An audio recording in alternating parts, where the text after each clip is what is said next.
for Damon, also how sad everybody was to see him go, and yet how happy they were because everybody understood what an important move this is for him. So it was great fun. Only problem, of course, is we ended up getting home very late last night. So this process is going to kill me. So hopefully after this we can relax a little bit. Let me just say a couple of words of appreciation for our prior coach, Josh Pastner.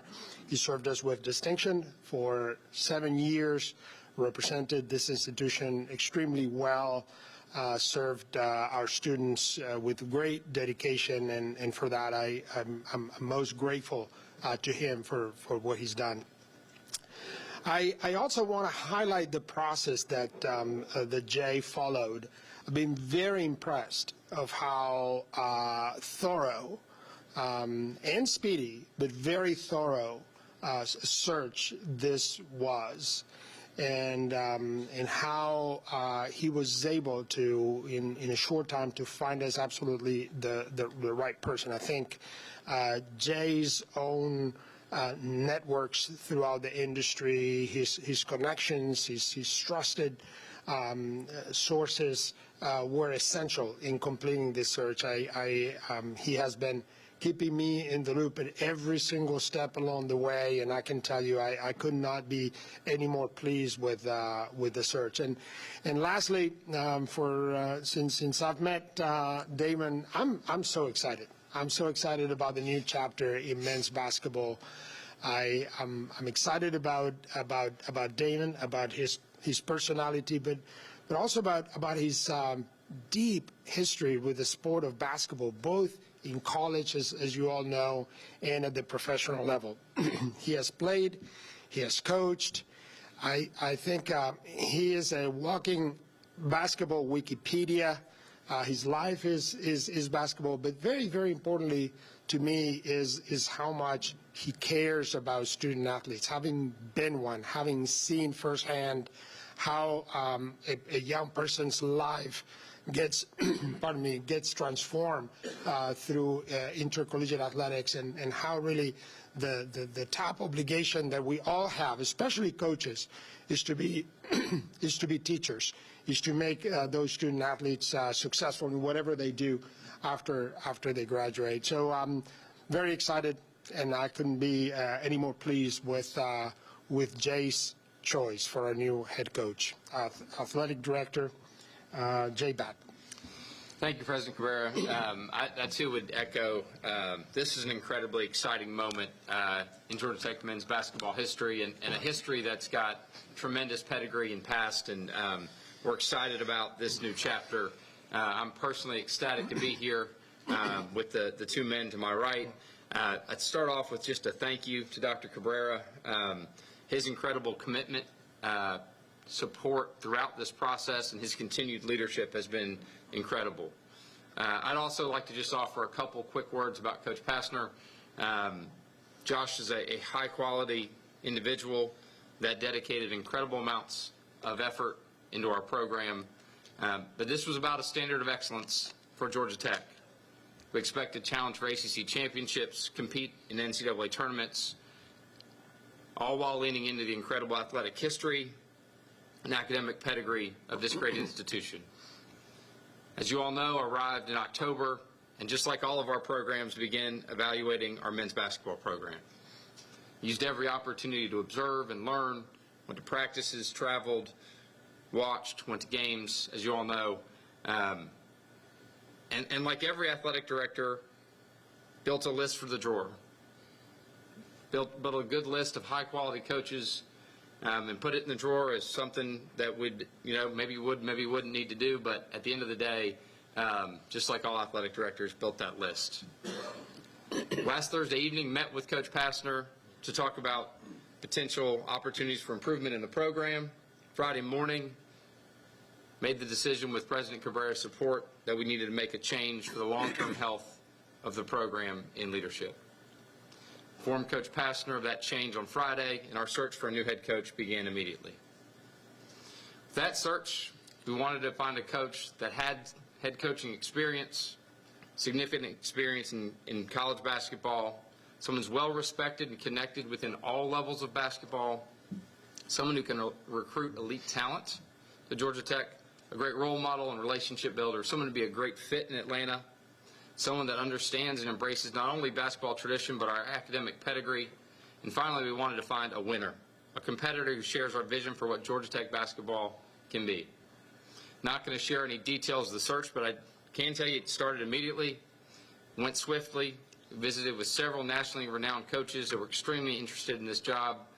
Search concluded Monday with the Georgia Tech Athletic Association board meeting, where the board accepted our recommendation for this job.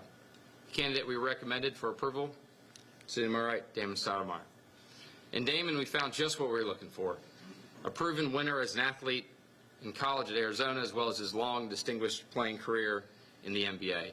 Someone with significant college experience, many years as an assistant at several high-level basketball programs, 5 years as a head coach, and building a program at Pacific.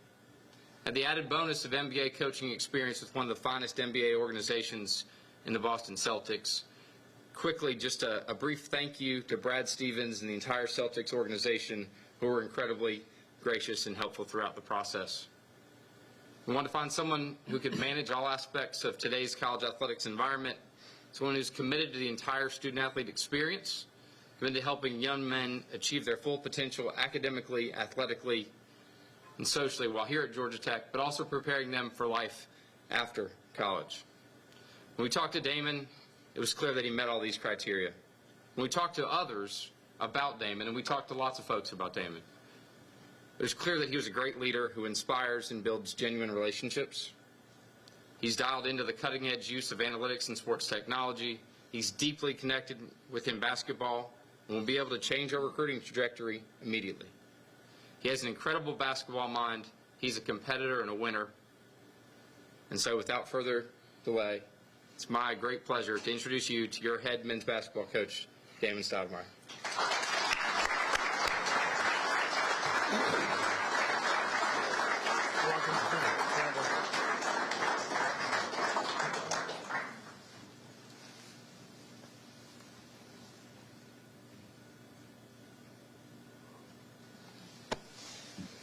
Coach, microphone's yours.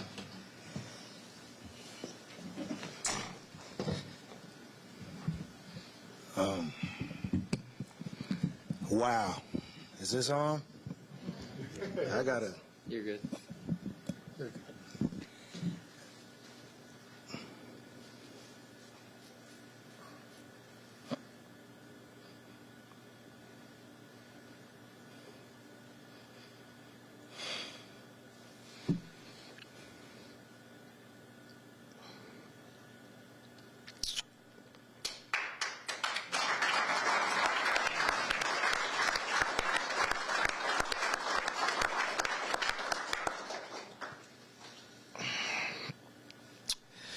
Whew. It's been a long time coming. I have a lot of people to thank. First, I want to acknowledge my sons are in the back.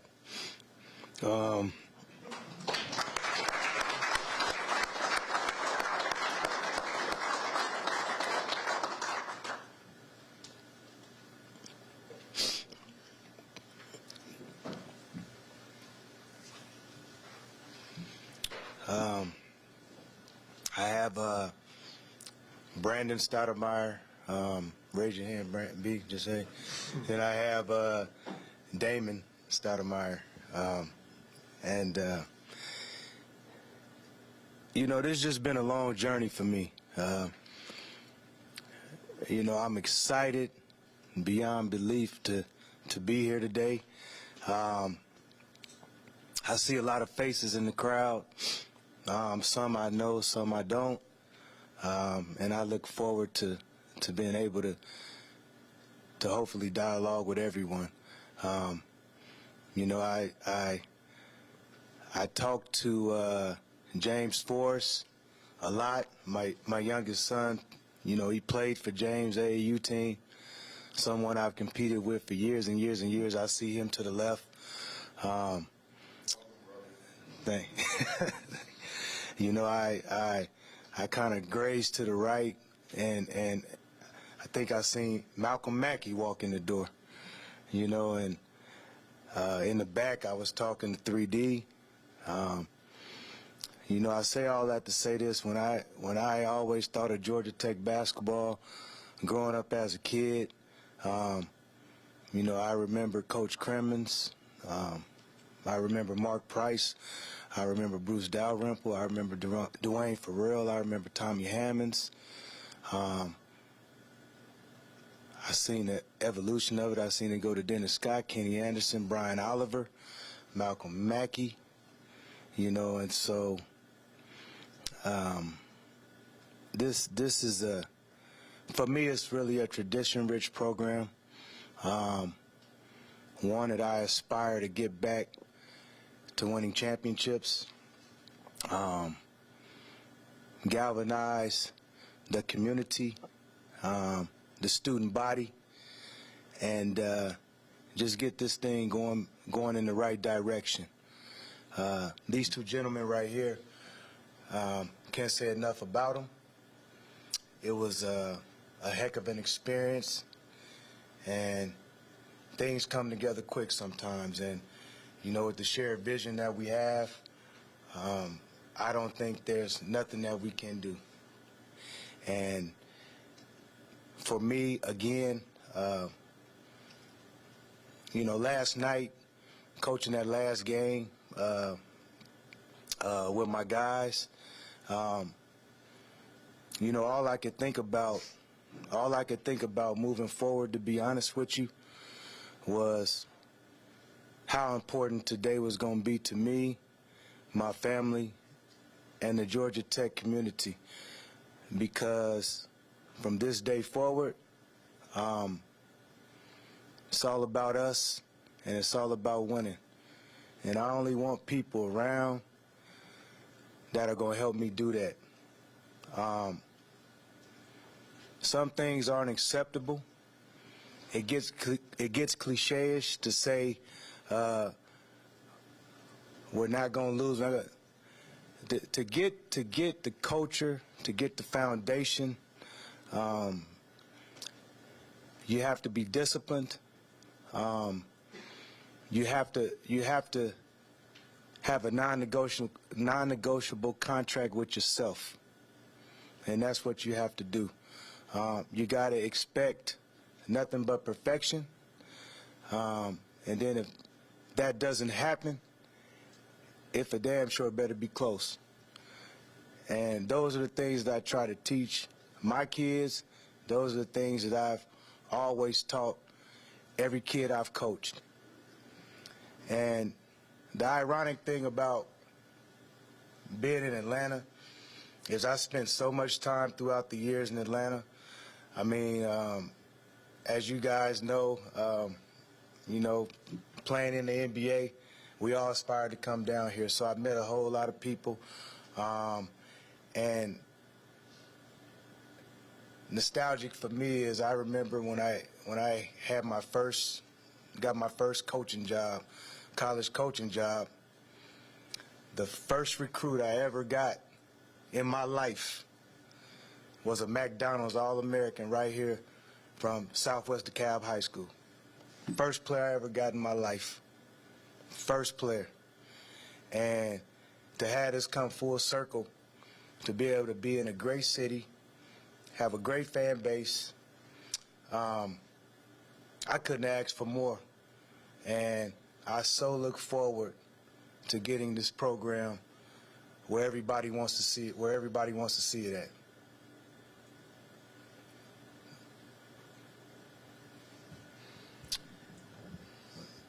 Coach, we'll go ahead and take questions. Once again, please raise a hand. Also, please state your name and the outlet that you represent. So, Coach Stoudemire can start putting names with faces. We'll start with Ken Segura. Damon Stoudamire with the Atlanta Journal-Constitution. I'm curious, for you, as you were considering this job, what did you need to hear about that would lead you to think, okay, this is a place where I want to be? You know, it's a commitment and it's a shared vision in order to get a program going in the right direction. And so in our meetings, I felt like I got that. You know, one of the things when I had my prior college job at Pacific, like, you're starting from the ground up, you're building it from the ground up. You know, you don't really have a budget, so you know you're trying to do the best you can, and you know, when you have an opportunity like this is something for me totally different. So the shared vision, the collective vision of what we see moving forward, I heard all of that in our conversations, and that made me more than comfortable. Go right here with Rod. Welcome to Georgia Tech. Rod McKenzie with 247 Sports. You've been in the business a long time, and I imagine you've made a lot of coaching connections. Do you have a list that you've thought about that maybe I need to contact these guys, and do you have a timetable to hire those assistant coaches? No timetable. Phone has been ringing a lot over the last 24 hours and trying to digest a lot of things. There are a lot of good candidates and there are a lot of good names, and it's just a matter of finding what fits me and where I see in terms of what I need within the program. Over here with Jeff. Hi, Damon. Jeff Schultz of The Athletic. Two questions. First of all, who was the player from Southwest DeKalb? Sorry, I should know. And then the second question is, what gives you the confidence that you're going to be able to recruit here, not just in Atlanta, but the state of Georgia, which obviously has been a problem around here recently? Got you. The first question, Shaq Goodwin. Shaq Goodwin, Southwest DeKalb High School, who ironically enough, we share the same birthday. So that's probably why we had so much in common. And secondly, you know, just number one, you know, this is a relationship business, you know, and I have great relationships, and I'm dialed in and in tune to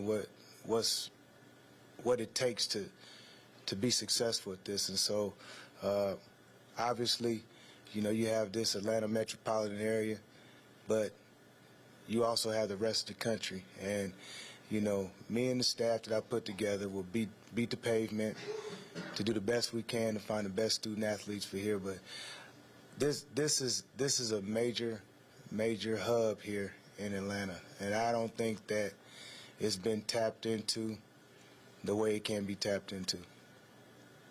Kelly? Kelly Quinlan, work for Rivals.com. Just curious for both Jay and Damon. Obviously, NIL has been a game changer. Jay, I was curious kind of where you feel like the boosters are at in terms of getting basketball ACC level support with that. And then, Damon, how do you approach, it's such a different era even just from a couple of years ago when you were at Pacific, like and when you were at Arizona and Memphis as an assistant with the NIL and dealing with that whole new world. Just kind of, if you could both touch on that, thanks. I'll just jump in and say that we're very fortunate to have the Tech Way set up and established by our group of great supporters, and that they've made incredible progress in a short period of time. So many of our great fans and donors and boosters have participated with that group, and we've made really good progress, Kelly. So that's what I'd say about that. Yeah, you know, things have definitely changed. When I was on my way out, you know, the NIL was starting to come into play, but you could see this happening years ago. You know, you could see it happening. It was just a matter of time. So it's nothing new.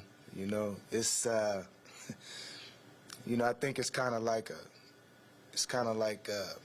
taboo, I think, in collegiate sports. But from the world I come from, it's almost like it could be playing with the salary cap. Just being honest with you. Right up here in front. Hey, Damon. Raphael Haynes with the three-point conversion. Two questions. First part, how do you feel, well, you were part of Boston when they made it switch, the switch with the coaches, and Boston still looks successful. How do you feel that's going to be instrumental with you coming here as far as being being new to the team? And the second question is, Georgia Tech has a rich history of point guards. You were a point guard, great point guard.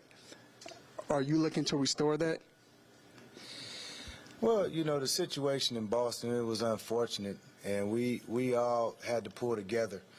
I think it was difficult for everybody. There was a lot of healing going on within our organization, but we had a common goal, and that was to win.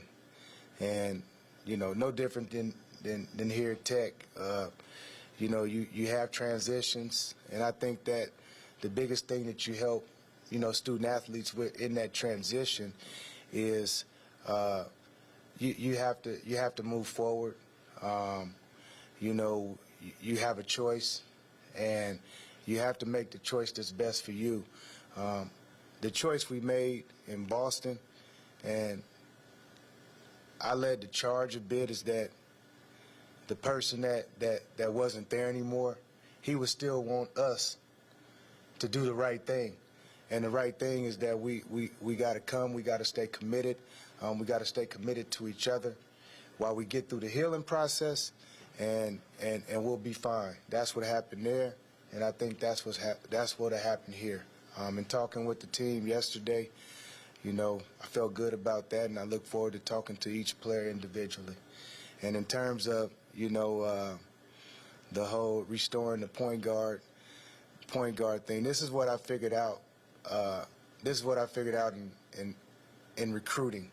I'm going to find the right player. I'm not going to try to recreate Kenny Anderson, Mark Price, the legends that played here, but I do feel guards win championships. I do know that. I know that really well. Good guards win you a lot of games. Jackson Caudill, allyellowjackets.com. You're leaving a team that many would consider to be the favorite to win the NBA championship just a month before the playoffs. What stood out about Georgia Tech to make you want to leave at this point in time? That's a good question. And what I would say is, and I say that because, I had a couple people text me the same thing, but I think more than me leaving, I think it shows what these two gentlemen brought to the table when we talked. And I think, again, with that shared vision of where the program can go, I just thought it was a no-brainer. I think now's the time. We can get things going back in the right direction. You see the conference changing a little bit, and so it was exciting. The commitments that they made, and I just felt like it was perfect. When Boston wins the championship, I'll still get my ring. We already talked about that. I'll get my ring. I'll get my ring. But right now, everybody understands why I left, and even with that said, and talking with Joe, talking with Brad, I would have liked to stay, but that would have been not giving Georgia Tech the credit and attention that it deserved. If I'm going to do this, I need to do this 100%. And so I'm committed.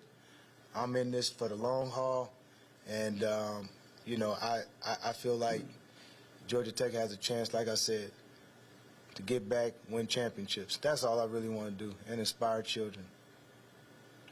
We'll go back here with Randy and then Terrence, and I'll come back over on this side. Randy Waters, Georgia Tech Radio Network. Tell us a little bit about the relationship. A certain guard who wears number 1 for Georgia Tech is been a part of your life, and you've been a part of his life. Kyle Stoudemire. For sure. I've known me and Kyle. Well, before Kyle was born, you know, me and his father, really good friends, and you know, it's crazy. Like, I mean, there's so many backstories, to be honest with you, of a lot of people that I know in Atlanta, not knowing that this day had come where I'll be sitting in front of you guys, you know, talking about being the head coach here at Tech. But, you know, knew Kyle's dad, for the longest, and obviously held him as a baby and known him for years, and, you know, I've always been proud of him. You know, the thing about it is I'll say this, and, you know, I know this year he had some bumps in the road, and, you know, he would call me, and, you know, he don't know this, but sometimes when he called, I didn't answer on purpose. I did, because sometimes you got to be a man and figure it out. Because after a while, you got to look in the mirror and you got to know who's really the culprit. You know, I've always said this, and I believe this. I tell my kids this. I tell Kyle this. I tell all my closest people that ask me real questions. I don't know a coach in the world that's not going to play a guy to help win a game. Okay, now, there's things we got to do. We got to exude confidence. We got to do different things. I do understand that, but there's not a coach in the world. I don't care what level you play on. That's not going to put a person that can win the game. You put the manager in if the manager can help you win the game. And so that's what I kind of tried to get Kyle to understand. And so I would pick the phone up when he played better, and I'd be like, "What's the difference?" That's all I would ask. I never ask questions, you know, because I know, number one, I know how hard coaching is. But I also know how, as young student athletes, you can get in your own head about certain things. So, you know, Kyle's a great young man, great student. He's a great ambassador of this university, and I look forward to coaching him.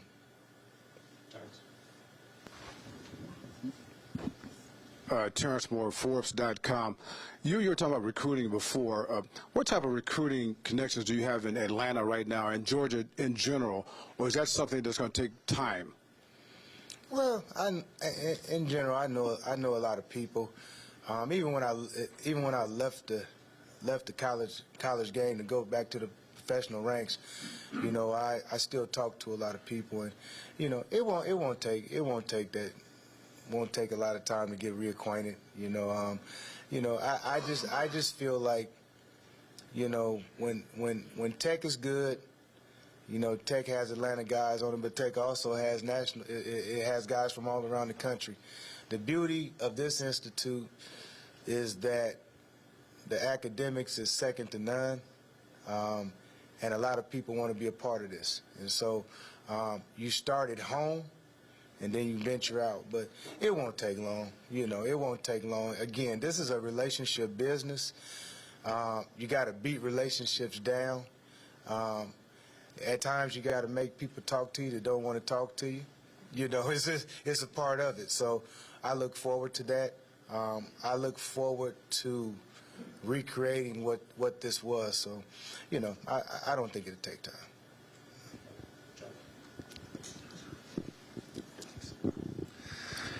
This is for Jay. There have been just a few press conferences around here lately. Could you just sort of talk about what that's been like for you these past few months? And you've hired two coaches, I think now in a span of 3.5 months, maybe, ballpark? Who's counting? Yeah. Has it occurred to you that, I mean, the reality of your profession, your tenure might be defined by these two hires in a span of 3.5 months? Well, I'd know is the answer. I think, you know, at the end of the day, the people we surround ourselves with are some of the most important parts of our work, right? And I can tell you that I have extreme confidence in both of the hires we've made in my short time here, and feel really great about our future. Can you just talk about what it's been like for you these last few months trying to... It's certainly been busy, and I found the coffee, so that's good. No, it's, you know, my experience here has been incredible. I think the leadership Dr. Cabrera has shown in our alignment around the program has really has been inspiring and exciting. And despite being super busy, as you mentioned, I'm even more excited about our future. Time for a couple more. We'll start right up here in front. Hey, Coach. Welcome to Atlanta. Garrett Chapman, 92.9 The Game, 247 Sports. How much of an emphasis is there going to be on getting this together quickly? Are you going to use the transfer portal, or are you just going to go straight through recruiting? What's your plan for that? I mean, it's going to take, when I say time, I don't mean like time to win, because I'm trying to win now. But you got to cipher through these players. You know, there's a lot of guys in the transfer portal, and at times you got to understand there's a lot of guys in the transfer portal for a reason. You know, so you got to do your homework. It's no different. Again, I think I'm a bit different. The change for me is not unknown. It's the known. With a professional background, you know, your roster can overhaul every year. But I'm not worried about the roster overhauling every year. I'm worried about the people that I bring on the roster every year, because you bring the wrong guys, and now things can go the wrong way. So I'm as invested in changing the roster only if it's the right student athlete that fits what we're trying to do. You know, and that's how I've always been. That's how I've always approached the transfer portals. But it's been good to me in the past, and I expect it to be good to me now. Hey, Coach. Two-part. Welcome to Atlanta again. Dan Matthews from 6A The Fan. You coached with Coach Pastner in the past. Do you have a previous relationship? Has he reached out to you? And the second part is, I'm sure you're probably already aware of this, pretty strong roster, I guess, transfers, you know, whatever happens with that. I mean, how excited are you about that as well, that you have a pretty strong foundation to build off of? First, you know, yeah, I did. Me and Josh had a conversation. I respect him. I respect him more than anyone knows. I've known him, you know, for a very, very, very long time. And, you know, I respect everything he stands for and everything he's about. And, you know, he like, in terms of our conversation, you know, we just had good dialogue, you know. And with the roster, I like the roster. You know, I think that the guys have an opportunity here, and each one of them have to take advantage of it. You know, that's the biggest thing. You know, there's things we obviously got to improve on, and that's collectively, not not just one individual, but you know, they have to take advantage of this opportunity. And as I talked to them today, you know, I look forward to hearing their thoughts on everything. We'll wrap up with Kelly and then Ken. I'll ask a more basketball-centric question. Just what's the style of play? I know obviously you were known for being a strong defensive coach. That's been a tradition here for a long time. But offensively, kind of what are you looking for? Is it going to be NBA pace and space? Is it kind of what do you have in mind for that? An exciting brand of ball. You know, analytically driven, but at the same time, you know, a lot of space and a lot of, you know, let me put it to you this way. The first 6 seconds are theirs. The middle 10 seconds is mine. And the last 6 seconds, we need to figure out who's the best option with the ball in their hands, so to speak. You know, I really admire what we did in Boston. Obviously, I don't got Jason Tatum. I don't got Jaylen Brown. I get it. But the way we play, man, the unselfishness, the ball movement, and conceptually, the things that we did each and every day in practice to make us a good team, because those are the teaching moments that make us who we are at 7:30, you know. And I think that's how I want to define Georgia Tech basketball. And you know, spacing will be important, shooting will be important, and ball movement will be very important. So I look forward to doing those type of things. Ken, if you want to wrap us up. Jay, I'm curious, as you looked at Josh's program and did resources strike you as we need to do more here? And to that, if so, what kind of plans do you have in terms of staffing or facilities, that sort of thing with men's basketball? Ken, I would just say that the change was about a standard of excellence moving forward, and I think we needed to make that change, and we did. As Damon said, I think we've got a shared vision for what we're going to do going forward and what's needed to be done to support him and help build the program. All right. Well, thank you. Thank you, everybody, for coming out. And we'll see everybody soon. Happy Pi Day. Happy Pi Day. Happy Pi Day. Good work, man. Hey.